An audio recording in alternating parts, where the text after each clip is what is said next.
সাবধানতার সহিত সচেতনভাবে আমি পা ফেলেছি, এক একটা করে পা ফেলেছি, আর চিন্তা করেছি সামনে কাটা কি রকম, কোথায় পা ফেলতে হবে।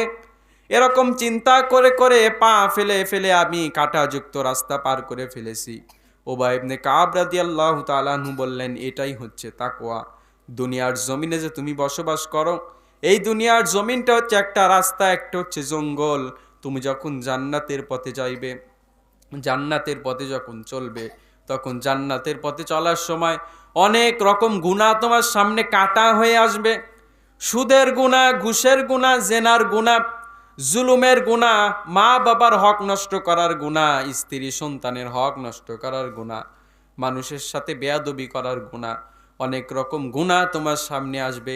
কিন্তু প্রকৃতপক্ষে মুত্তাকি তো ওই ব্যক্তি, যেই ব্যক্তি ওই গুনার রাস্তাকে নিজেকে গুটায়া সুন্দরভাবে এক একটা করে পা ফেলবে, আর চিন্তা করবে আমার এই পা ফেলাতে কোনো গুনাহ নামক কাঁটা আমার পায়ের মধ্যে বা আমার কলবের মধ্যে ফুটে গেল নাকি। এরকম চিন্তা করে করে যেই ব্যক্তি দুনিয়ার জমিন পার করবে, উবাই ইবনে কাব রাদিয়াল্লাহু তাআলা আনহু বললেন, জঙ্গল যেমন পার করলে একটা সুন্দর রাস্তা পাওয়া যায়, ভালো একটা রাস্তা পাওয়া যায়, কাটা ছাড়া রাস্তা পাওয়া যায়, ঠিক তেমনি ভাবে দুনিয়ার এই গুনাহ নামক জঙ্গল থেকে, দুনিয়ার এই গুনাহ নামক কাটা থেকে যেই ব্যক্তি সুন্দরভাবে আল্লাহর ভয় নিয়ে জমিনটাকে ত্যাগ করতে পারবে, মৃত্যুর কাছে যাইতে পারবে, ওই ব্যক্তি মরার সঙ্গে সঙ্গে এই জান্নাতুল ফিরদাউসে চলে যাবে। কোন সুবহানাল্লাহ। এটার নাম হচ্ছে তাকওয়া। এখন আপনাদেরকে একটা হাদিস শোনাই। হযরত আলী রাদিয়াল্লাহু তাআলা আনহু বলছেন, তাকওয়া হচ্ছে 4 জিনিসের নাম। কয় জিনিসের নাম? এটা মনে রাখবেন। তাকওয়া হচ্ছে 4 জিনিসের নাম।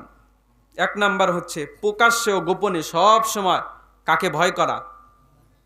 আল্লাহকে ভয় করা। প্রকাশ্যে গোপনে সব সময় আল্লাহকে ভয় করা। আপনি ঘরের মধ্যে আছেন, কেউ দেখতেছে না, কিন্তু দেখতেছেন কে? আরেকটু জোরে বলেন। এই ভয়টা আপনার মধ্যে বসাতে হবে যে কেউ তো দেখতেছে না, আল্লাহ দেখতেছে। আচ্ছা বলেন তো, আমরা যে অপরাধ করি এগুলা কি আল্লাহ দেখে না? আল্লাহ রাব্বুল আলামিন বলে, আমি কেমন দেখি জানো? আয়াতুল কুরসি আমরা সকলেই জানি। আল্লাহ রাব্বুল আলামিন আয়াতুল কুরসির মধ্যে সুন্দর করে জানায়া দিলেন, ইয়ালামু মা বাইনা আইদিহিম ওয়া মা খালফাহুম। আমি আল্লাহ মানুষের পিছনে এবং সামনে মানুষ যা কিছু করে আর যা কিছু সামনে করবে সব কিছু আমি আল্লাহ জানি। আল্লাহ রাব্বুল আলামিন কোরআনের মধ্যে অনেক জায়গায় বলছেন, ইন্নাল্লাহা সামিউম বাসীর। আল্লাহ রাব্বুল আলামিন শোনেন এবং জানেন। আল্লাহ রাব্বুল আলামিন কেমন শোনেন কেমন জানেন জানেননি?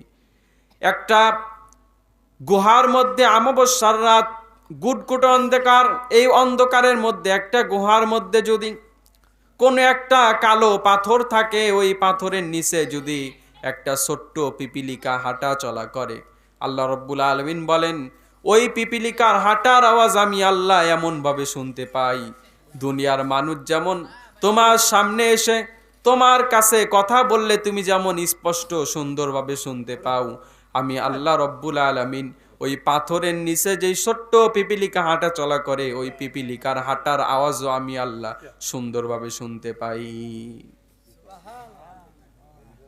আল্লাহ এই জন্য বলছেন যে প্রকাশ্যে এবং গোপনে সব সময় আল্লাহকে ভয় করো, সব সময় ফাহিশা কাজ থেকে বিরত রাখো। মাথার মধ্যে বসান যে আল্লাহ আমাকে দেখতেছেন।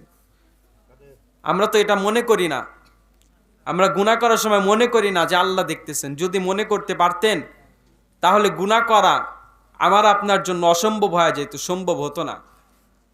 এই যে আমরা যে জমিনের উপরে গুনাহ করি, কিয়ামতের দিন অনেকগুলা সাক্ষী আল্লাহর সামনে দাঁড়ায় যাবে। আল্লাহকে বলবে যে আল্লাহ আপনার এই বান্দাগুলো আমার উপরে দাঁড়ায় গুনাহ করছে।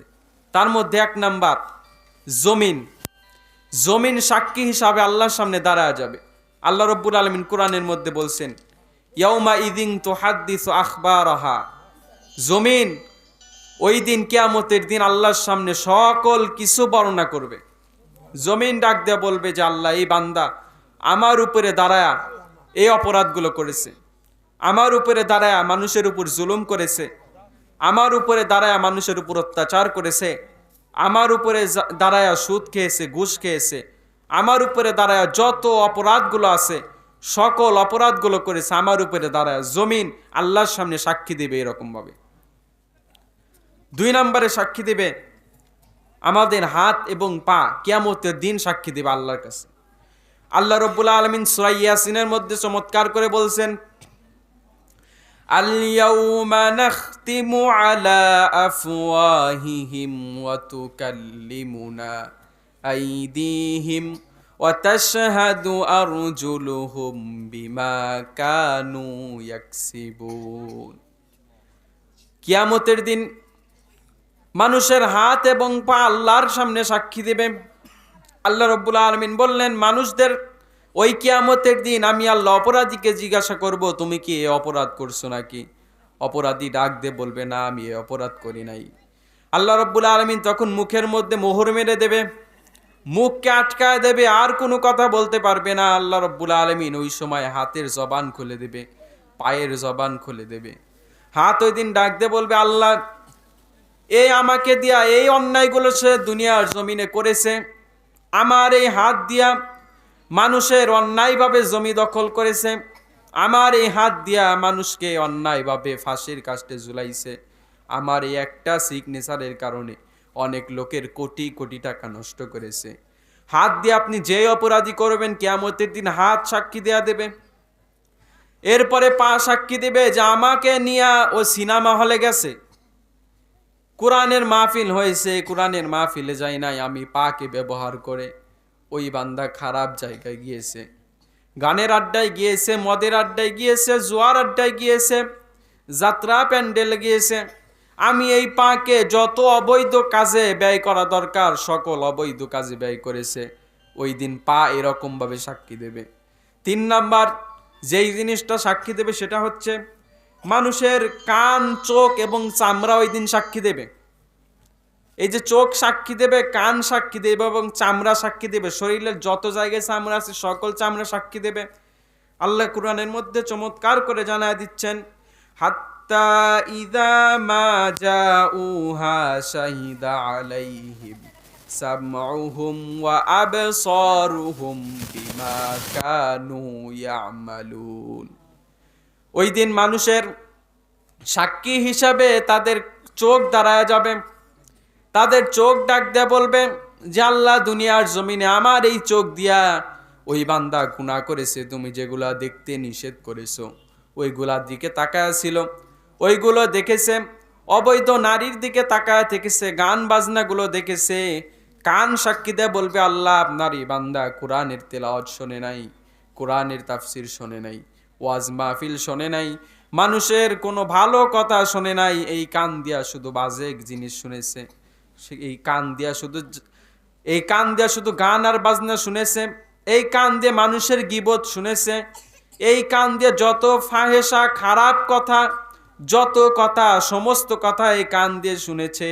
এবং চামড়া সাক্ষী হিসাবে দাঁড়ায় যাবে, চামড়া ডাক দিয়ে বলবে আল্লাহ দুনিয়ার জমিনে এই বান্দা আমাকে ব্যবহার করে, আমি চামড়াকে ব্যবহার করে অনেক রকম অপরাধ করেছে, আজকে আমি চামড়া তার বিরুদ্ধে সাক্ষী হিসাবে দাঁড়ায় গেলাম।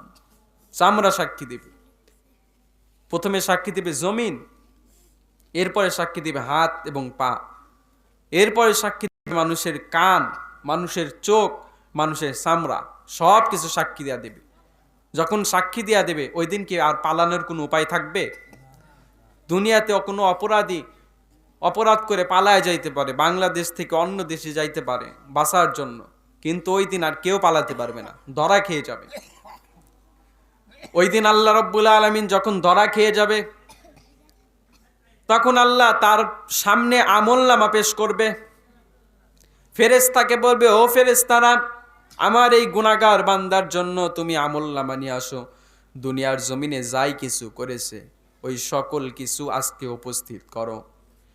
ওই দিন কিভাবে উপস্থিত করবে আল্লাহ বলে, ফামাইয়ামাল মিসকালা যাররাতিন খায়রান ইয়ারা ওয়া মাইয়ামাল মিসকালা যাররাতিন শাররান ইয়ারা। ওই দিন যদি দুনিয়াতে মানুষ কোনো ভালো আমল করে থাকে যাররা পরিমাণ ওটাও দেখানো হবে, আবার যদি কোনো খারাপ আমল করে থাকে যাররা পরিমাণ ওটাও কিয়ামতের দিন দেখানো হবে। আল্লাহ ফেরেশতাকে বলবে আমার বান্দার আমলনামা নিয়ে আসো। ফেরেশতারা আমলনামা আনবে, পিছনে দাঁড়ায় থাকবে, আল্লাহ বলবে তার বাম হাতে আমলনামা দাও। ফেরেশতারা বলবে বান্দার হাত হচ্ছে সামনে, আমি হচ্ছি পিছনে, আমলনামা কিভাবে দেব? আল্লাহ রাব্বুল আলামিন ডাক দিয়ে বলবেন, বান্দার হাতকে মোচড় দিয়া ঘুরাইয়া পিছনের দিকে দাও। যখন ফেরেশতারা হাত ধরবে, মোচড় দিবে, বান্দা চিৎকার করতে থাকবে, বান্দার চিৎকারে গোটা হাসর কেঁপে উঠবে।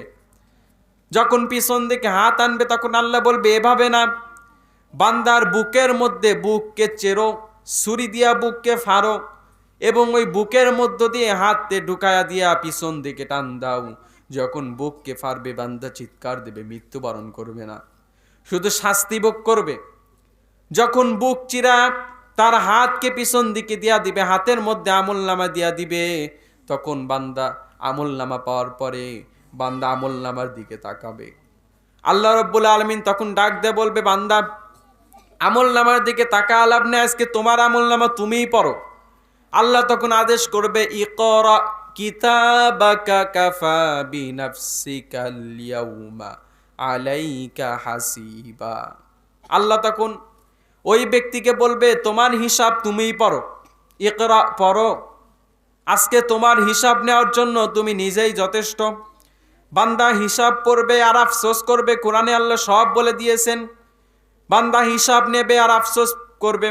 ওয়া আম্মা মান উতিয়া কিতাবাহু বিশিমালি ফায়াকুলু ইয়া লাইতানি লাম উতা কিতাবিয়া ওয়া লাম আদরি মা হিসাবিয়া ইয়া লাইতাহা কানাতিল কাদিয়া মা আগনা আন্নি মালিয়া হালাকা আন্নি সুলতানিয়া। বান্দা ওই দিন বলবে, আজকে যদি আমার হিসাবটা নাই নেওয়া হতো। দুনিয়াতে দেখবেন যখন কোনো ছাত্র সারাটা বৎসর লেখাপড়ার মধ্যে কোনো মনোযোগী নাই, সারা বৎসর সময়কে নষ্ট করে দিয়েছে, বন্ধুদের পাল্লায়, মোবাইলের পাল্লায় সময় নষ্ট করে দিয়েছে, লেখাপড়া করে নাই। যখন পরীক্ষা দিতে যায়, পরীক্ষায় ঠিক মতো লিখতে পারে না, কোনো রকম লিখে চলে আসে। যখন রেজাল্টটা বের হয়, সকল ছাত্রের রেজাল্ট ভালো, তার রেজাল্ট খারাপ, বাসায় থেকে চাপ দেবে, বাসায় থেকে তাকে গালি দিবে। এই ভয়ে যখন রেজাল্ট হাতের মধ্যে পায়, হাতের মধ্যে পাওয়ার পরে আফসোস করে বলে, আজকে যদি আমার রেজাল্ট নাই দেওয়া হতো, আজকে যদি আমাকে রেজাল্টের কাগজ নাই দেওয়া হতো, অন্তত বাসায় গিয়ে মার খাওয়া লাগতো না। এরকম ছাত্র বলে কি বলে না? কিয়ামতের দিনও মানুষ এরকম বলতে থাকবে, আমার হিসাব যদি নাই দেওয়া হতো, দুনিয়াতে এরকম ভাবে সময় নষ্ট করে দিয়েছি, আল্লাহর বিরুদ্ধে গিয়েছি, নবীর বিরুদ্ধে গিয়েছি, তার হুকুম মানি নাই, আজকে যদি আমাকে মাফ করে দেওয়া হতো, হিসাবটা নাই দেওয়া হতো, অন্তত আজকে বেঁচে ফিরতে পারতাম। এরপরে বলবে, আজকে যদি আমার মৃত্যুই শেষ হয়ে যাইতো, আর যদি আমাকে জীবিত না হওয়া লাগতো। এই যে মানুষ দুনিয়াতে মরে যায়, ওই ব্যক্তি বলবে, ওই মরাই যদি শেষ হয়ে যাইতো, আর যদি জীবিত না হতাম, তাহলে তো হিসাব দেওয়া লাগতো না।